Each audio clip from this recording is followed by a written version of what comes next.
Welcome back to Ask Allison. Here is today's question. I'm about to hire my first secretary and first employee ever. Any suggestions or advice? In addition, I'm looking to make my practice more automated. Is there a practice management system you recommend? Ironically, maybe not ironically, I'd like to thank our sponsor for Ask Allison. Thanks to Therapy Notes, they are the #1 rated electronic health record system available today. With live telephone support 7 days a week, it's clear why Therapy Notes is rated 4.9 out of 5 stars on Trustpilot and has a 5-star rating on Google. Therapy Notes makes billing, scheduling, note-taking, and telehealth incredibly easy. And now for all you prescribers out there, Therapy Notes is proudly introducing ePrescribe. If you're coming from another EHR, Therapy Notes makes the transition incredibly easy, importing your demographic data free of charge so that you can get started right away. Find out what more than 100,000 mental health professionals already know. Use promo code ABUNDANT at therapynotes.com for 2 months free. So congrats on the hire. Let's talk through your very many options. But first, I want you to get extremely clear on everything you want this person to do. I would actually prefer that you get the practice management system first so that you can see what is handled by the system rather than hiring someone to do that work only to realize that you needed them fewer hours than you'd promised. So for practice management systems, I highly recommend Therapy Notes. It does everything a typical solo or group practice needs done. And their customer service surpasses that of most practice managements I've ever heard of because they're available by phone 7 days a week. You can try it out for 2 months free, as I said in the promo. And that way you can get a feel for it. See if it's a good fit for you. Use the promo code ABUNDANT at checkout at therapynotes.com in order to do that. After you get used to the system you choose, I want you to make a list of the tasks to be performed. You have 3 primary options. You have the option of an in-office secretary. This is my least favorite option. You'll be paying a lot of money for someone who is just sitting there for most of the hours that you are paying them to be in the office. They're likely to be bored and unsatisfied. You're going to be out a lot of money. An in-office assistant makes the most sense for larger group practices. Number 2 is a company that specializes in virtual assisting for therapists. You're not going to have to train them as thoroughly because they already know the drill. They're familiar with most of the systems out there.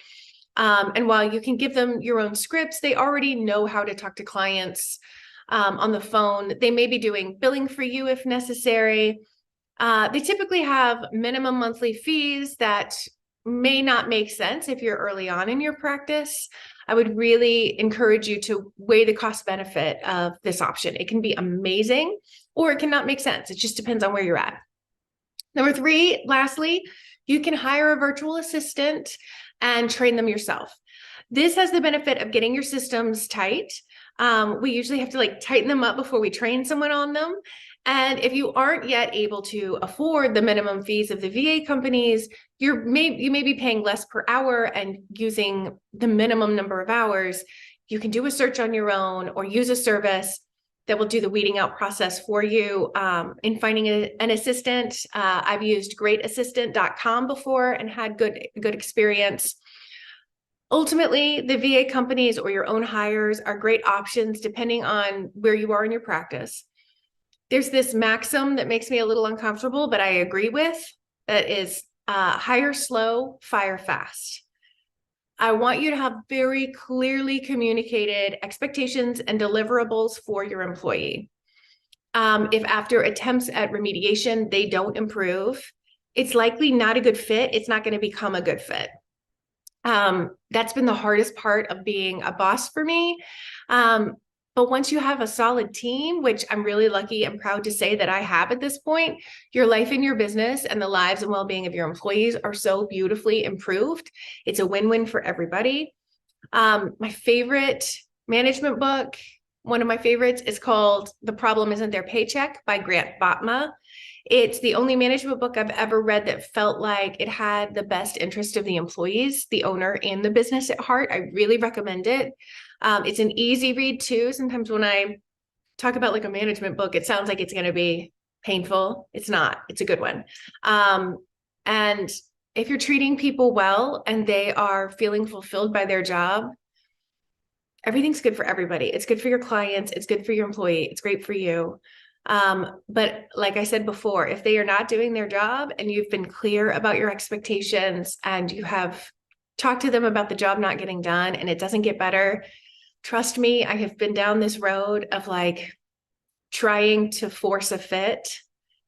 It's time to let them go. So we have a whole course in the Abundance Party all about hiring and onboarding assistants. If you're interested in that, you can check that out at the Abundance Party. You can find that in link in our bio. And if you have any questions for Ask Allison, we also have a link in the bio to submit one of those. All right. I hope you'll have a great day.